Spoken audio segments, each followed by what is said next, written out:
मैं थोड़ा फ्री हो जाऊंगा कल से, फिर आपके करवाते हैं उसको। अरे भाई तुम्हें नहीं पता, तुम्हें लगता है कि सिर्फ चेक तो करना है, बस चेक करना है फिर बता देना है। इधर बहुत बर्डन है, बहुत ज़्यादा वर्कलोड है, तुम्हें नहीं पता है सच में। 12-12 घंटे क्लास में रहता हूँ बताओ, और फिर हर क्लास से जाने से पहले पढ़ना ही पड़ता है। समझ रही हो बात को? तो बहुत, मैं खुद बहुत प्रेशर से गुजर रहा हूँ अभी फिलहाल। तो एक दिन मैं कल फ्री हो जाऊँगा थोड़ा सा, फिर उसके बाद डलवा देंगे, कोई बात नहीं। मैं सारा चेक कर लूँगा, लिस्ट बनानी पड़ेगी बैठ के, कौन कौन से टॉपिक, एक एक वीडियो को चेक करना पड़ेगा, लास्ट शुरू देखना पड़ेगा, एंड देखना पड़ेगा। बात समझो एक बार। तो सारी वीडियो अब बिना देखे बिना हवा में थोड़ी ना हो जाएगा वो, तो चेक करना पड़ेगा भाई कौन सी वीडियो लेक्चर है। फिर उस दूसरे ऐप को भी देखना पड़ेगा कहाँ से डली है वो वीडियो, उसको देख के भाई ये इसमें लेक्चर में ये नंबर है, तो पूरा डेटा बनाना पड़ेगा उसका। ये बात है, और कोई बात नहीं। चलो तो आप ना हेडिंग लिखो, ओशियनिक करंट्स, महासागरीय धाराएं।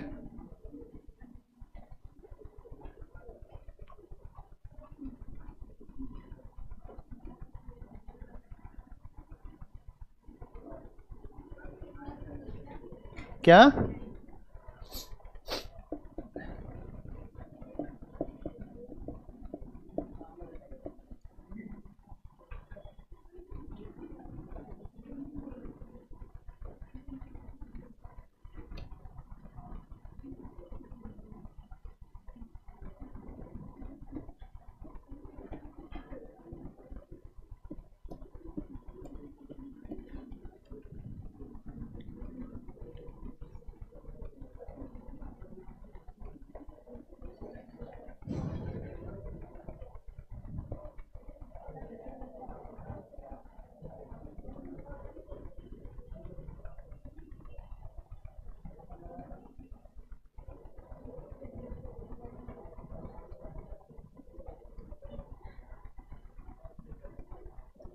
महासागरीय धाराएं, ओशियनिक करंट्स।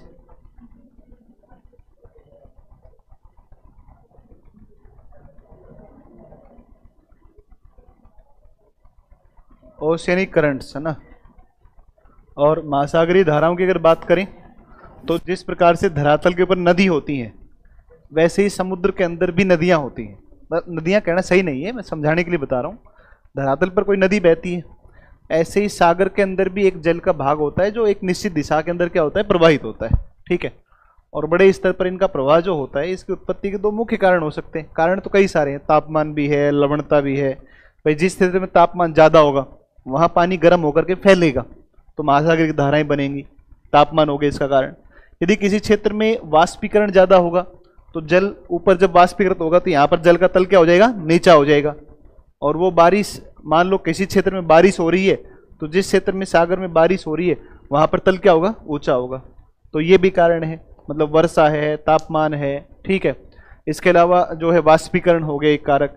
जो लवणीय जल होता है वो लवणीय जल भारी होता है, और जो लवणता जिसमें कम होती है, पूरा ही सागर लवणीय है, लेकिन एक हो सकता है क्षेत्र जो लवणीय ज़्यादा है, एक हो सकता है लवणीय कम है। तो जो अधिक लवणीय होगा वो तल नीचा होगा, कम लवणीय का तल क्या होगा, ऊंचा होगा। तो हमेशा ऊंचे तल से जल धारा किस तरफ चलेगी, नीचे तल की तरफ चलेगी। तो ये कई सारे कारण हो सकते हैं, और इन सब कारणों में दो सबसे मुख्य कारण निकल कर जो आते हैं, उनमें दो मुख्य कारण है उत्पत्ति के लिए। तो उत्पत्ति के कारण, अगर हम उत्पत्ति कहें, ओरिजिन, इनकी उत्पत्ति कैसे होती है, तो ओरिजिन अगर बात करेंगे तो ओरिजिन के लिए कुछ कारक हैं। इनमें सबसे महत्वपूर्ण कारणों के अंदर जो आपके आते हैं, इसमें एक नाम आता है, और ये आता है भूमंडलीय पवने। कौन सी पवने हैं, भूमंडलीय पवने। भूमंडलीय पवने हैं, या फिर जिनको हम बोलते हैं अस्थाई पवने या अस्थाई पवने। ठीक है ना, भूमंडलीय पवने या अस्थाई पवने, या अस्थाई पवने, अस्थाई पवने। ठीक है, स्थाई पवने, भूमंडलीय पवने हैं या स्थाई पवने हैं, एक तो ये कारण आता है। ठीक है। परमानेंट विंड है, ठीक है ना, परमानेंट, परमानेंट, परमानेंट विंड्स हैं। ठीक है, ये परमानेंट पवने हैं, परमानेंट विंड हो जाएंगे।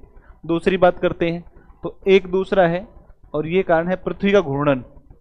पृथ्वी का घूर्णन, पृथ्वी का घूर्णन है। तो पृथ्वी का जो घूर्णन होगा ना, पृथ्वी का घूर्णन है, रोटेशन ऑफ द अर्थ, पृथ्वी का घूर्णन है, rotation of earth, rotation of earth. Rotation of earth. देखो रोटेशन ऑफ अर्थ है, मैं अभी समझाता हूँ आपको डायग्राम बना करके कैसे होगा, ठीक है। एक पृथ्वी घूर्णन है। तीसरा एक कारण हो सकता है तापमान, टेम्परेचर, तापमान हो सकता है, लवणता हो सकती है, सैलिनिटी, तापमान, तापमान कहे तो टेम्परेचर, है ना, टेम्परेचर हो गया। चौथा, तीसरे के अलावा चौथा अगर एक और फैक्टर कहेंगे हम तो इसमें हो गया आपका लवणता, सैलिनिटी हो गई, लवणता हो गई, सैलिनिटी हो गई, सैलिनिटी हो गई, सैलिनिटी हो गई, ठीक है, सैलिनिटी हो गई, ठीक है, लवणता हो गई। और एक और कारक है जिसके अंतर्गत हम बात करते हैं, तो एक पांचवा कारक है और ये है वर्षण, जिसके अंदर वर्षण है, ठीक है, या वर्षा है, वर्षण है, प्रेसिपिटेशन है। अच्छा इसको रेनफॉल लिख देते हैं, वर्षण की जगह वर्षा, रेनफॉल है, ठीक है ना, रेनफॉल है। अब इसमें ना सबसे मुख्य कारक कौन से बता दी मैंने आपको, दो मुख्य कारक हैं, भूमंडलीय पवने और एक कौन सा है, एक है पृथ्वी घूर्णन। और इनमें भी सबसे ज़्यादा मुख्य कौन सा है, ये है, ये बहुत महत्वपूर्ण है। अब मैं आपको बताता हूँ कि किस तरीके, क्यों बना रहे हैं, नहीं लिखना है। अब इसमें बताता हूँ कि कैसे ये महासागरीय धाराओं को उत्पन्न करती हैं, तो ये कैसे उत्पन्न करेंगे उन पर आते हैं। यदि हम बात करें तो सबसे पहले हम इसको देख लेते हैं। देखो पृथ्वी जो है ना, पृथ्वी, वो पृथ्वी अपने अक्ष पर, आप जानते हैं कि पृथ्वी का अपने अक्ष पर किस तरीके से रोटेशन होता है, पश्चिम से पूर्व क्यों होता है। पृथ्वी जो है वो अपने अक्ष पर कैसे घूमती है, पश्चिम से पूर्व, है ना। तो रोटेशन होगा कैसे, रोटेशन होगा आपका, रोटेशन होगा west to east, west to east.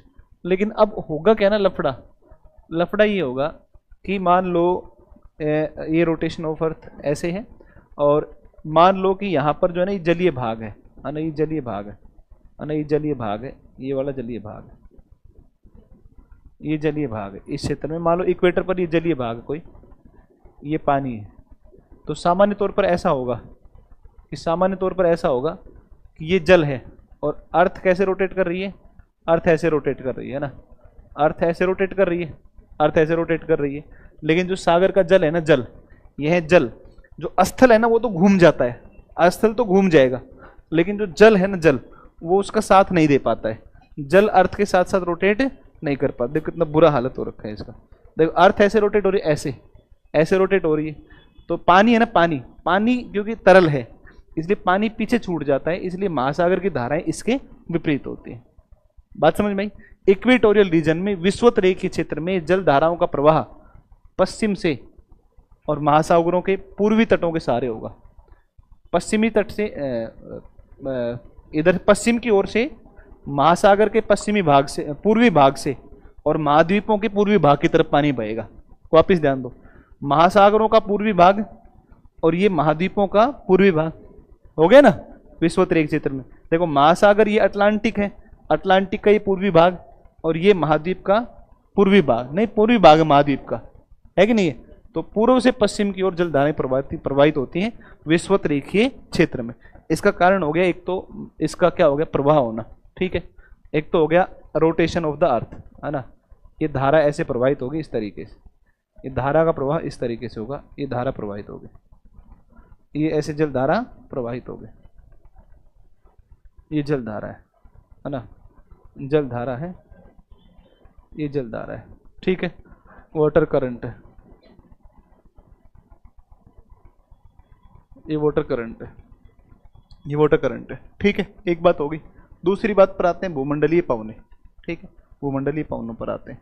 और अगर आप विंड्स की बात करें तो विंड्स पर जब आप आओगे, पवनों पर जब आप आओगे, तो इसमें क्या होगा, तो इसमें आप देखो एक डायग्राम से, मान लो कि ये सागर है, ये सागर है,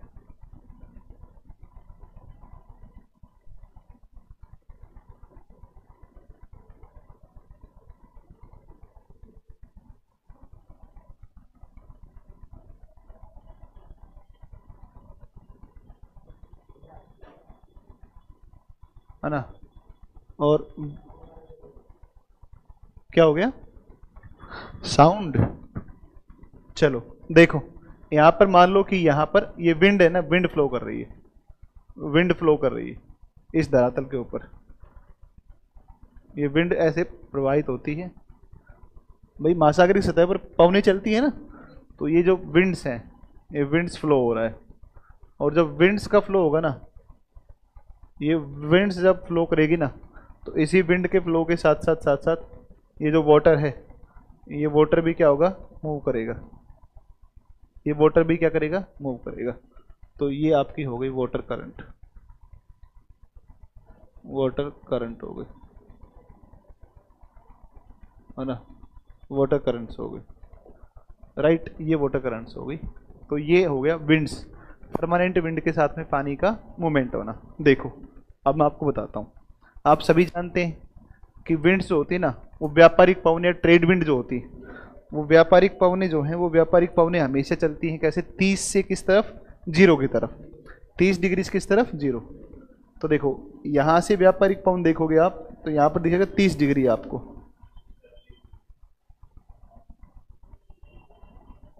अरे दिख जा। चलो इधर से चलेगी ऐसे, ऐसे चलेंगी पवनें, पवन ऐसे ऐसे ऐसे चल रही, ऐसे चल रही, ऐसे ऐसे पवन चल रही है, और इधर से ऐसे चलेगी पवन, ऐसे चलेगी।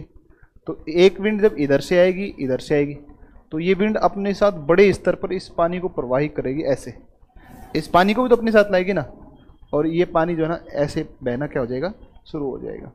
समझे बात को।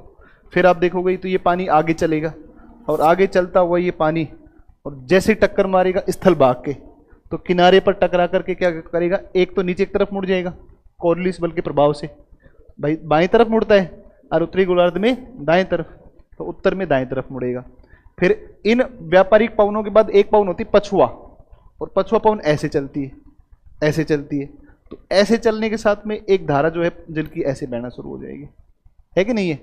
और ध्रुवीय क्षेत्र से चलती है पवनें, ध्रुव से इस तरफ ऐसे, तो पोल का पानी इस तरफ आएगा फिर, ठीक है। तो ये पवनें ना, ये पवनें बड़े स्तर पर इस महासागरीय जलधाराओं क्या करती, प्रभावित करती। अब इन पवनों की वजह से ना एक सिस्टम होता है महासागरों के अंदर, और महासागरों से होता है, और महासागरों में एक सिस्टम बनता है कोल्ड वाटर अपवेलिंग। ये बहुत ज़बरदस्त कॉन्सेप्ट है, और इसका जो संबंध है ना, अगर ये कभी आ गया एग्जाम में तो आपको मज़ा आ जाएगा, ठीक है ना। और प्रीलिम्स का क्वेश्चन ना बन नहीं पाता है ऐसा, अगर प्रश्न पूछा जाता है तो मैं आपको बता रहा हूँ, इसको आपको ध्यान से समझना है, और ये समझना है कोल्ड वाटर अपवेलिंग क्या है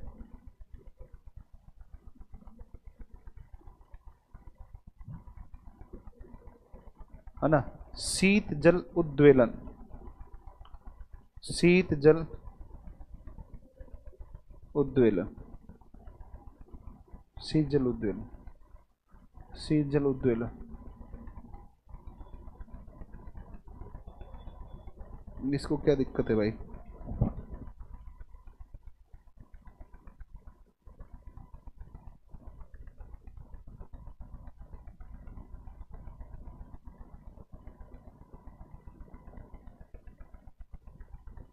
देखो इसमें क्या बनेगा सिस्टम, ऐसे बनेगा। मान लो कि ये आपका, मान लो कि ये पानी है, ये सागर है, मान लो कोई भी सागर है, कोई भी सागर है, कोई सागर है। इसके ऊपर जब विंड का प्रवाह होगा, जब इसके ऊपर विंड का प्रवाह होगा, इसके ऊपर से जब इसके ऊपर से विंड्स का प्रवाहित होगी, तो विंड प्रवाह के साथ यहाँ का पानी उठा करके विंड इधर ले आएगी। तो जब यहाँ से पानी हट के इधर आएगा, तो यहाँ पानी का तल क्या होगा, नीचा। और पानी चूंकि यहाँ पर महाद्वीपीय तट है, तो महाद्वीप के तट, भाई महाद्वीप से आकर जब पानी टकराएगा इस तरफ, तो पानी आगे नहीं बढ़ पाएगा, तो यहाँ पर जल क्या हो जाएगा, इकट्ठा हो जाएगा। नहीं समझे बात को। तो यहाँ से जब विंड चलेंगी, तो यहाँ का तल जो है ना, वो तल क्या हो जाएगा, नीचा हो जाएगा। तो ये जो तल है ना, ये आपको इस तरीके से दिखेगा, यहाँ पर इस तरीके से दिखेगा। अब देखो ये जो जल है ना, ये जो जल है, ये जल क्या होगा कि ये तल नीचा हो गया, ये तल ऊंचा हो गया, और सागर अपने तल को बराबर करने के लिए क्या करेगा, इस जल का जो फ्लो है ये क्या होगा, नीचे की तरफ आएगा फ्लो, और ये पानी ना ये नीचे आकर के, और ये यहाँ से नीचे से पानी क्या होगा, ऊपर उठेगा। समझे बात को। और पानी ऊपर उठेगा समतल करने के लिए, तल को बराबर करने के लिए, संतुलित करने के लिए तल को। और ये पानी जब नीचे से उठेगा तो सागर में नीचे से जो उठने वाला पानी होता है वो ठंडा होता है। तो ये जो है ना, इसी को बोलेंगे कोल्ड वाटर अपवेलिंग, ठीक है। और कोल्ड वाटर अपवेलिंग हमेशा महासागरों के पूर्वी तटों पर होती हैं। महासागरों के कौन से किनारों पर? पूर्वी किनारों पर, पूर्वी हिस्सों में कोल्ड वाटर। और इसी वजह से देखोगे कि महाद्वीपों के पश्चिमी तट पर, जैसे मान लो कि यहाँ पर ना, यहाँ पर एक रेखा है। अच्छा, इसको मैं दोबारा समझाता हूँ दूसरे डायग्राम से। कोल्ड वाटर अपवेलिंग समझ में आई कि नहीं आई ये बताओ। ये कोल्ड वाटर अपवेलिंग यहाँ पर हो रहा है, कोल्ड वाटर अपवेलिंग। ये होगा cold water upwelling, water cold water upwelling होगा, कोल्ड वाटर अपवेलिंग होगा, राइट। ये कोल्ड वाटर अपवेलिंग होगा। और एक चीज मैं आपको एक डायग्राम से समझाता हूँ, एक महाद्वीप का मानचित्र बनाकर समझाता हूँ, क्योंकि देखो इसमें ना आपसे प्रश्न कैसे पूछ लेगा उसका मैं बताता हूँ, है ना।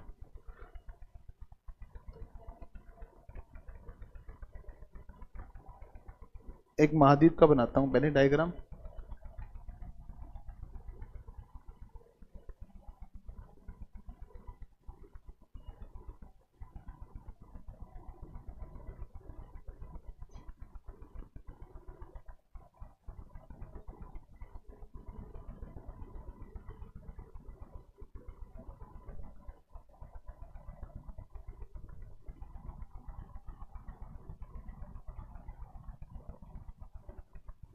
ये है तुम्हारा अफ्रीका कॉन्टिनेंट, अफ्रीका कॉन्टिनेंट है। इक्वेटर, ये इक्वेटर है, इक्वेटर है, ठीक है। और ये इक्वेटर है, और यहाँ से एक है जिसको बोलते हैं 30 डिग्री नॉर्थ है, 30 डिग्री नॉर्थ है, ठीक है। और यहाँ पर ना ये विंड्स चलेंगी, और ये विंड्स चलती हैं, और इन विंड्स को बोलते हैं कौन सी? Trade wind. ये क्या है? Trade wind, trade winds of, trade winds of north hemisphere,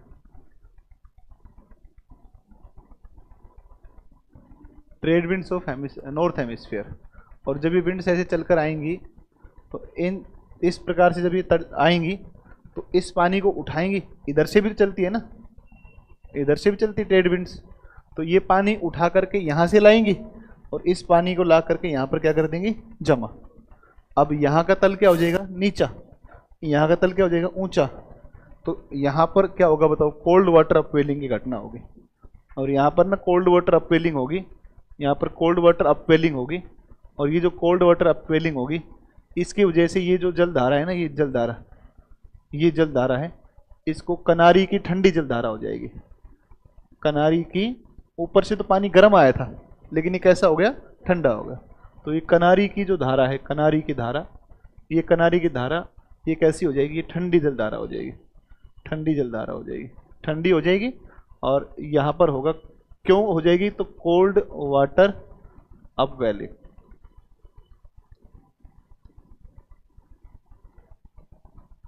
cold water upwelling होगा। यहाँ पर घटना होगी cold water upwelling, cold water upwelling, cold water upwelling यहाँ पर हुआ। और चूंकि जब यहाँ पर ठंडा होगा, यहाँ पर जब तापमान क्या होगा? कम होगा, तो कम तापमान के कारण यहाँ पर वायु का दाब उच्च रहेगा, और वायु का दाब उच्च रहेगा तो कोई भी पवन इस तरफ नहीं आएगी, सारी पवनें यहाँ से क्या जाएंगी? बाहर। और जब तक यहाँ पर कोई पवन नहीं आएगी, जब तक कोई पवन यहाँ पर नहीं आएगी तब तक आर्द्रता भी नहीं आएगी, और आर्द्रता नहीं आएगी तो बारिश भी नहीं होगी। और यहाँ पर डेजर्ट बनेगा, कौन सा? सहारा, सहारा डेजर्ट। तो सहारा डेजर्ट है ना, इस सहारा के मरुस्थल के विकास में कनारी की धारा का प्रमुख भूमिका है। कथन, स्टेटमेंट दे दिया, canary current has the major role of the development of Sahara desert. और नीचे कारण दे दिया कि कनारी की ठंडी जल धारा का कारण शीत जल उद्वेलन है ना भाई। कनारी की धारा के ठंडे होने का कारण शीत जल का उद्वेलन, सही बात है। शीत जल का अगर अपवेलिंग नहीं होता तो पानी कैसा होता, गर्म। गर्म होता तो यहाँ पर वायु का दाब निम्न, वायु का दाब निम्न होता तो आसपास की पवन इधर आती और यहाँ सारा मरुस्थल में बारिश होती। मरुस्थल होता ही नहीं, समझे कि नहीं समझे। लेकिन यहाँ मरुस्थलीय दशाओं का विकास हुआ ठंडी जलधारा के कारण, और ये ठंडी जलधारा इसलिए हुई क्योंकि यहाँ पर हुआ है कोल्ड वाटर अपवेलिंग हुआ है। समझ गई बात को, आई कुछ समझ में। अब इसको आप लिखो, यहां से शुरू करो, लिखना शुरू करो यहां से, ज्यों का त्यों बना दो।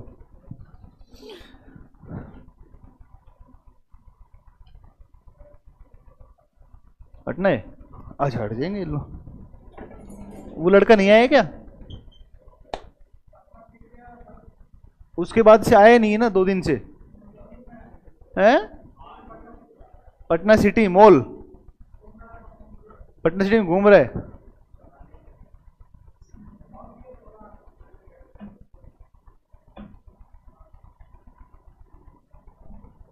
आपके साथ रहता है तो फिर उससे दोस्ती मत कर, भविष्य सही जाता है तो बता रहा हूं। है इसका दोस्त है क्या, तेरे दोस्त है भाई, उससे हाथ जोड़ ले, बता रहा हूं मैं। वो शरारती शरारती छोरा है वो बहुत ज्यादा, पता है ना तुझे, है?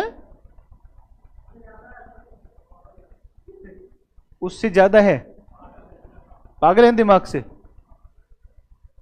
मैं कल कह रहा था ना कि मुझे दिमाग से थोड़ा सा वो सही नहीं लग रहा।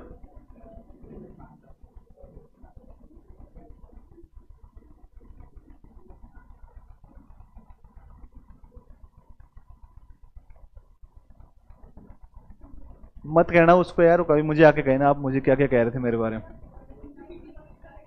पगला है वो। अच्छा ऑनलाइन में कोई बात ना, क्या ही बिगड़ता है, ना ना क्या बिगाड़ेगा मेरे बताओ। अरे वो मुझे पता है उसको पढ़ना ही नहीं है। उसके पापा फौज वगैरह में है क्या, उसके पिताजी किस में, आर्मी में है, सिया, हाँ बस बस बस बस बस समझ गया। अधिकांश फौजियों के बच्चे इसलिए आते हैं क्योंकि उनके पिता का सपना होता है कि भाई मैं तो चलो जो भी हूँ, कांस्टेबल हूँ या हवलदार जो भी है, लेकिन मेरा बेटा कमांडेंट वगैरह जो ऑफिसर होते हैं वो बने, लेफ्टिनेंट बने। और ये बेटे यहाँ आकर के इनका फिर पूछो ही मत क्या हाल है इनका यहाँ पर, है नालायक। और तो किस किस के पिताजी फौज में है, किसी पैरामिलिट्री वगैरह किसी में भी है, ऊपर हाथ करो एक बार, 1 2, और बाकी लड़कियों में किसी के पिताजी नहीं है। भाई तुम तो पढ़ा करो रे, तुम तो पढ़ा करो यार, तुम वैसे मत करना नाम खराब। बेचारे फौजी पड़े रहते हैं पूरी उम्र घर से बाहर, है ना, बच्चों पर ध्यान दे नहीं पाते।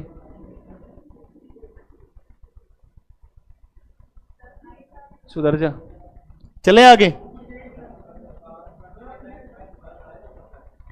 जल्दी लिखो इसको।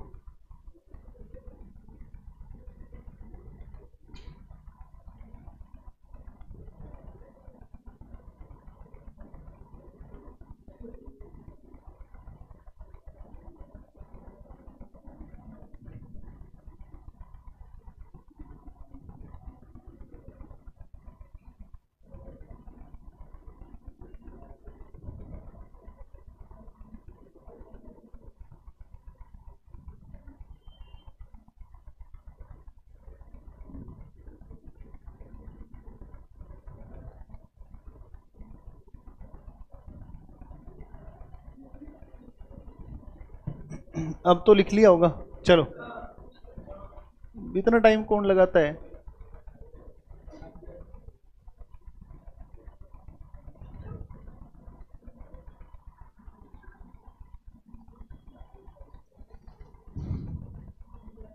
कल 2 घंटे क्लास लेके इसको कंप्लीट कर देंगे धाराओं को, ना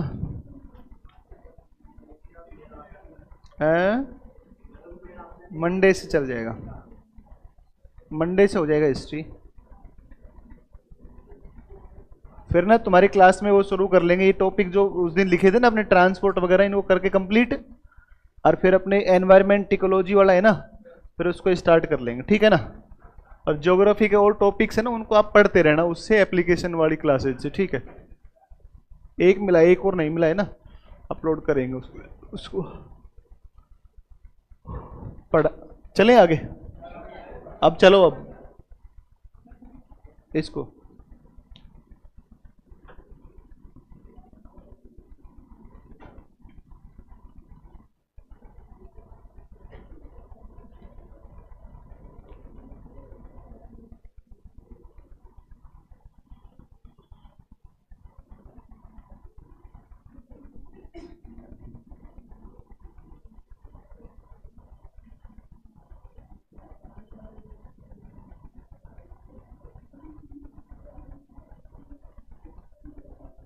आगे बढ़े। बनाओ बनाओ बनाओ, बातें नहीं प्लीज, जल्दी बनाओ। अच्छा, बहुत सारे बच्चे तो घर से पढ़ लेते हैं ऑनलाइन, है ना।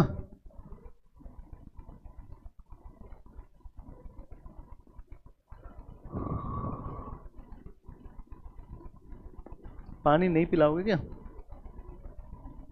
ला दो।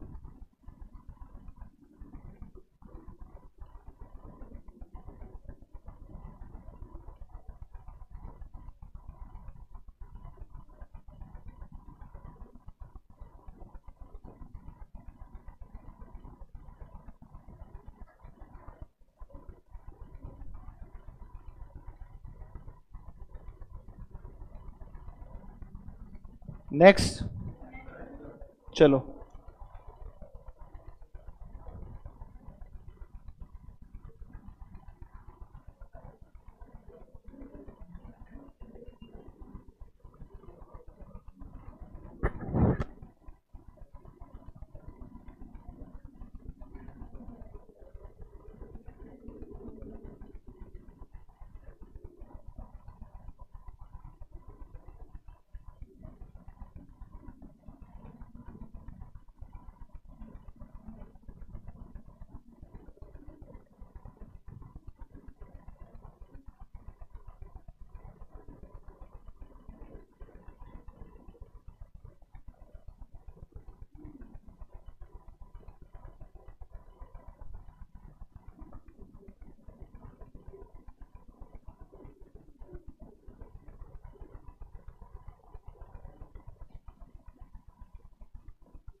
बना लिया।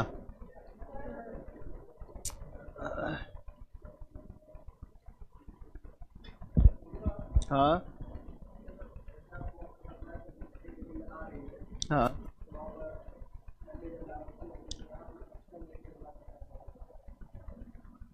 मतलब कहाँ पर? यहाँ पर क्या नहीं होता है यार? बताया तो है कि यहाँ जल का तल ऊंचा हो जाता है काफी, तो पानी को नीचे छूटने की जरूरत नहीं है। ऐसे है, तो ये सम इसको बराबर करने के लिए पानी यहाँ से उठना चाहिए कि यहाँ से उठना चाहिए? यहाँ से उठेगा ना पानी, ताकि ये क्या हो उसके बराबर हो उसके। तो यहाँ पानी को अप होने की जरूरत ही नहीं है, आवश्यकता ही नहीं पड़ती पानी को। यहाँ पहले ही जल का तल बहुत ऊंचा है, पश्चिमी तट के सारे।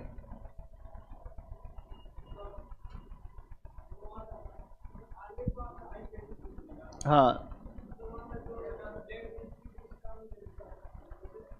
ना ना ना, क्योंकि यहाँ पर होता क्या है ना, बेसिकली ये पहले ही ऑलरेडी बहुत ठंडी जलधारा होती है, तो इस तरफ से तो जो लैंड ब्रिज चलेंगे, लैंड ब्रिज ऐसे थोड़ी है कि 200 किलोमीटर अंदर थोड़ी जाती हैं।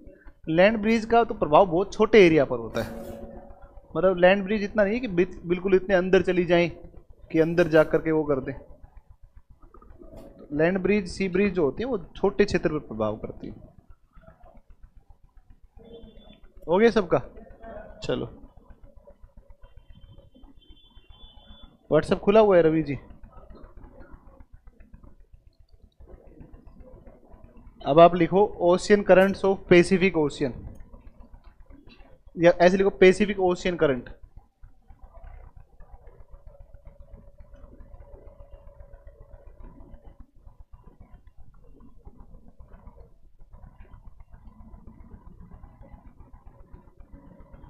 Pacific Ocean currents.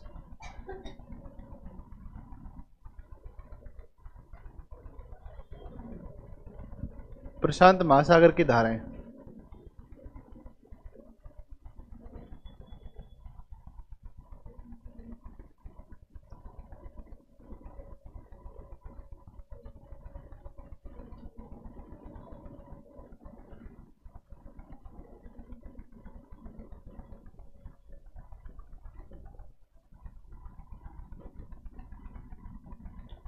उत्तरी प्रशांत जल धाराएं।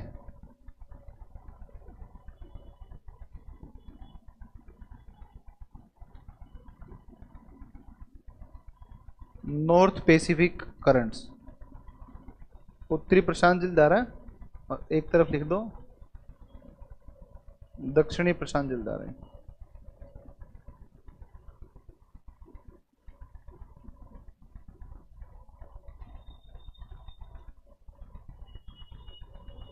आगे आजा, आगे दोनों।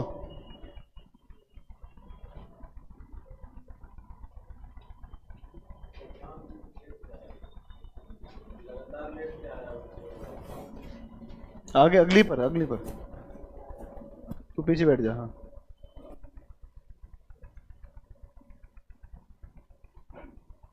ऐसे लिखो, ऐसे लिखो, बनाओ टेबल।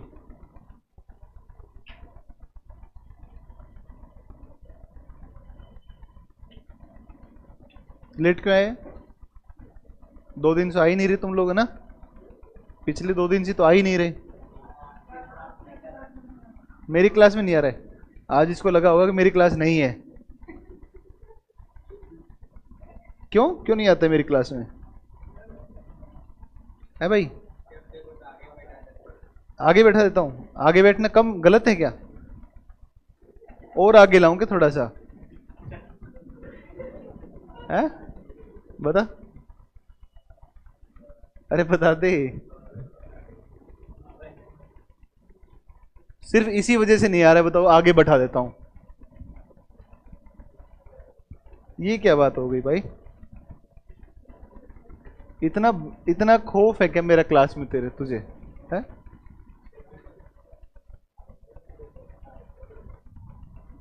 बना लोगे ना डायग्राम? ये नहीं बनाओगे?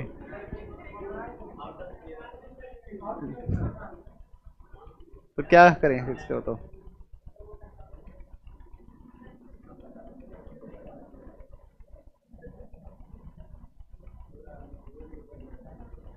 ऐसे ये है आपकी, ये है आपकी जो है, यहां पर आपको दिखेगा इक्वेटर है ये ना। तो देखो इक्वेटर से और ऊपर की तरफ चलोगे,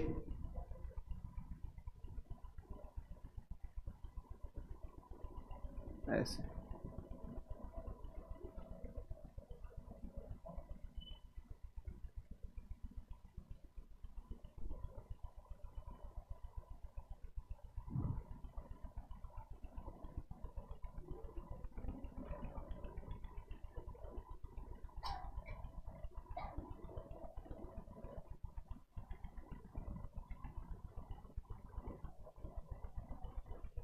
हाँ,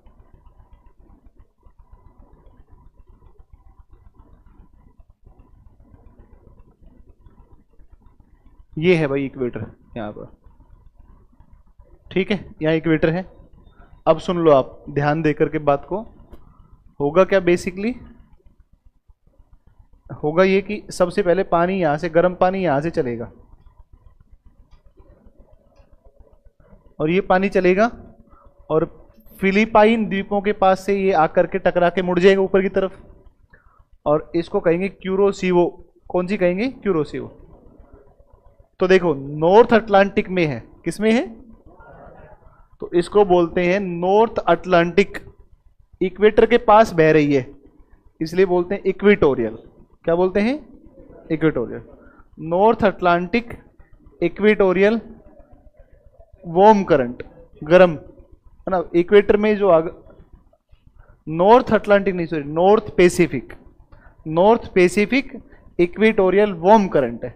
विषुवत रेखीय क्षेत्र में जो होगी वो गर्म होंगी, तापमान ज़्यादा होता है, ध्रुवों पर तापमान कम होता है, बर्फ जमी होती है, इसलिए कैसी होंगी? ठंडी होंगी। तो एक नंबर सबसे पहले, पहले मैं लिखूंगा फिर आप एक बार बना लेना लिस्ट। तो सबसे है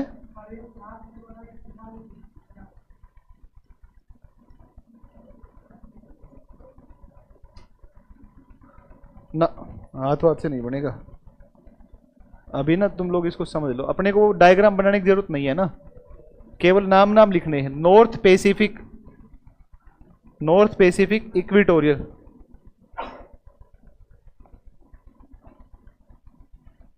करंट, ये कैसी है भाई? वार्म करंट है। उत्तरी प्रशांत, उत्तरी प्रशांत विषुवत रेखीय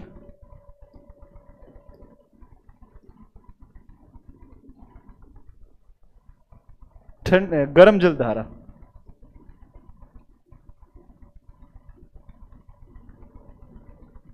ये हो गया। सेकंड पर आते हैं, दूसरी पर, दूसरी पर आते हैं। दूसरी जो आएगी ये देखो इधर से, इसको बोलेंगे क्यूरोसीवो की धारा। कौन सी है? क्यूरोसीवो की धारा। इसको मैंने लिख दिया 1 नंबर, इसको लिख दिया कितना? 2 नंबर। और ऊपर से ना ये ठंडा पानी आ रहा है, कमचट का पेनिनसुला पड़ता है ये, और इसी को बोला जाता है, और इसको ओयोसीवो की धारा। कौन सी बोला जाता है? ओयोसीवो की धारा। और आप जानते हैं कि यहाँ पर होगा आपका कितना डिग्री? 30 डिग्री। और 30 डिग्री के बाद पछुआ पवनें ऐसे चलती है ना, और इन पछुआ पवनों के साथ ये पानी ऐसे बहेगा। समझ गए बात को? नहीं समझे? क्या? हाँ हाँ हाँ, राइट, वो है। देखो 1 मिनट प्लीज ध्यान दो। ऐसे चलेगी, देखो ये 30 डिग्री है, 30 डिग्री है। इससे ऐसे तो विंड कौन सी चलती है? Trade wind. और ऐसे चलती है कौन सी? कौन सी चलती है? पछुआ पवनें, वेस्टर्लीज, वेस्टर्ली विंड। तो जब ऐसे पानी बहेगा तो ऐसे भी तो बहेगा ना। तो क्या होगा कि ऐसे इधर से पानी आएगा, इधर से दोनों पानी ऐसे मिलकर के चलेंगे, और दोनों इक्वेटर पर ऐसे चलेंगे, यहां जाकर के इकट्ठा हो जाएंगे। यहां जल का तल क्या हो जाएगा? ऊंचा। यहां पर जल का तल क्या होगा? नीचा। और यहां पर पानी एक धारा ऐसे मुड़ जाएगी, एक धारा ऐसे मुड़ जाएगी, और नॉर्थ पैसिफिक करंट और साउथ पैसिफिक करंट के बीचों बीच एक धारा वापिस भी मुड़ती है, यहां पर चलती है। नॉर्थ और साउथ की एक धारा क्या भी चलती है? वापिस भी चलती है, ऐसे चलती वापिस। इसको बोलते हैं equatorial, equatorial anti equatorial current. Anti equatorial जो है इसको बोला जाता है एंटी इक्वेटोरियल पैसिफिक करंट, प्रति विषुवत रेखीय धारा बोलते हैं इसको। अब देखो ये पानी ऐसे आया इन पवनों के साथ में, ट्रेड विंड के साथ में, और उधर कौन सी चल रही? पछुआ पवन चल रही है। तो पछुआ पवन के साथ में देखो ये प्रभाव आपको दिख रहा है ना, ये पछुआ पवन के साथ है कि नहीं है। और जब ये पानी जाकर उधर टकराएगा अमेरिका से, तो एक इसका भाग इधर मुड़ जाएगा और एक इसका भाग नीचे, एक इधर मुड़ जाएगा, एक ऊपर की तरफ। ऊपर की तरफ मुड़ा हुआ इसको बोलते हैं अलास्का की तरफ, अलास्का करंट। और नीचे ये कैलिफोर्निया प्रांत पड़ता है, कैलिफोर्निया के सारे क्या बोलते हैं? California current. और कैलिफोर्निया की जो करंट है ना, ये ठंडी है, क्योंकि यहां पर होगा कोल्ड वाटर अपवेलिंग। होगा ना कोल्ड वाटर अपवेलिंग? क्यों होगा वो समझा दिया था मैंने आपको। कोल्ड वाटर अपवेलिंग के कारण कैलिफोर्निया की करंट कैसी है? ठंडी है। जबकि अलास्का की करंट कैसी है, गर्म है, क्योंकि यहां से जो पानी गए थे गर्म था और अभी भी ये क्या है, गर्म ही है। तो अलास्का वार्म करंट है, जबकि ये ठंडी कैसे हो गई, तो यहां पर कारण है कोल्ड वाटर अपवेलिंग के कारण। आया कुछ समझ में?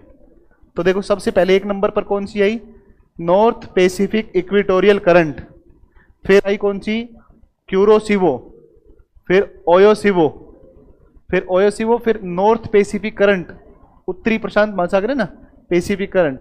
फिर इससे दो पार्ट कौन हो गए, एक अलास्का और एक नीचे कौन सी, कैलिफोर्निया। अलास्का गर्म और कैलिफोर्निया ठंडे। तो इधर ये पानी इधर आ जाएगा अलास्का का, और यहां से फिर पानी घूम करके रोटेट होकर के इधर। तो एक रोटेशन तो आपको यहां पर दिख गया, यहां पर एक तो यहां दिख रहा है रोटेशन, और एक रोटेशन आपको यहां पर दिख रहा है कि नहीं है? तो ये है, एक बार मैं इसको लिख देता हूं एक एक करके, ठीक है। तो ये जो थी, ये 2 नंबर, ये 3 नंबर इसको नाम दे दिया है ना, ये 4 नंबर इसको नाम दे दिया, कम झटका करंट है, ठीक है। जापान के पास इस कम झटका का नाम क्या हो जाएगा, ओयोसिवो।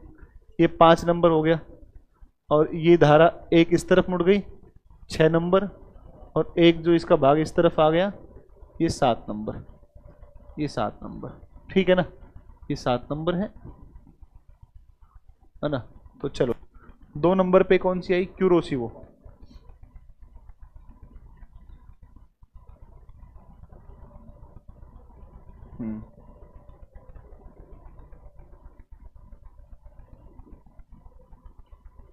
क्यूरोसिवो वोम करंट, क्यूरोसिवो वोम करंट, क्यूरोसिवो की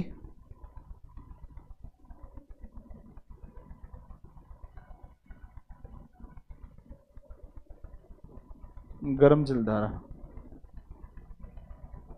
गर्म जलधारा, क्यूरोसिवो गर्म जलधारा हो गई। फिर इसके बाद में तीसरी, देखो क्यूरोसिवो की गर्म जलधारा को काली धारा कही जाती है, ब्लैक करंट कही जाती है। क्या कही जाती है, काली धारा। क्यों कहते काली धारा पता है? क्योंकि जापान का औद्योगिक अपशिष्ट वो किस धारा के अंदर डाल देता है जापान, क्यूरोसिवो में, और अपशिष्ट पदार्थ डालने के कारण इसका रंग काला हो जाता है, इसलिए इसको क्यूरोसिवो की काली धारा भी कहते हैं। समझ में आ गई बात? तो काली धारा कही जाती है। फिर इसके बाद 3 नंबर पे कौन सी लिखी हमने, ये लिखी ओयोसिवो, ओयासिवो है ना, ओयासिवो, ओयासिवो कोल्ड करंट है, ये ठंडा पानी है ना, ओयासिवो की कोल्ड करंट।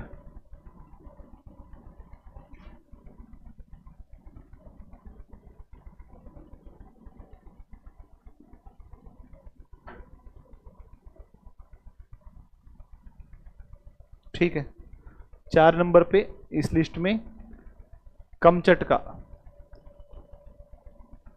कमचटका की ठंडी जलधारा, कमचटका।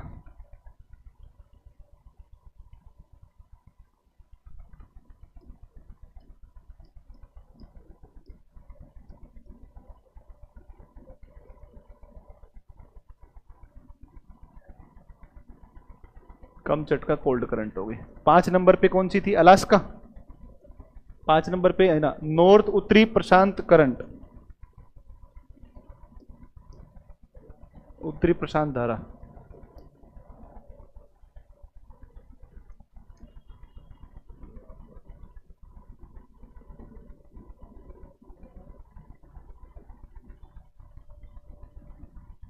कैसी, कोल्ड है ना,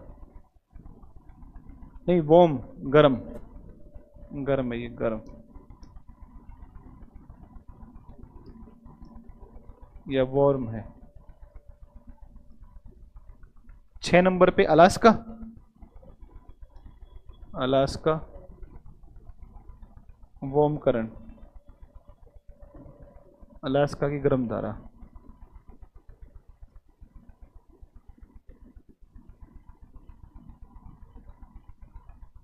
और एक जो है आपकी कैलिफोर्निया,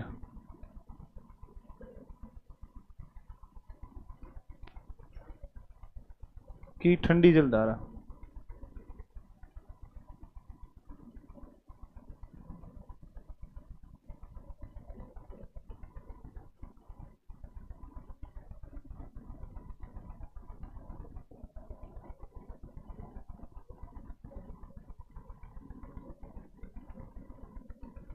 ये लो जी, लो लिखो इसको, एक काम करो, एक तरफ की लिस्ट तैयार करो, लिखो इन सभी को। डायग्राम भाई तुम ना इसका प्रिंट निकलवा लेना, ठीक है ना, बाहर मार्केट से, और वो प्रिंट निकलवा करके पीडीएफ से और उसको चिपका लेना अपने साथ में।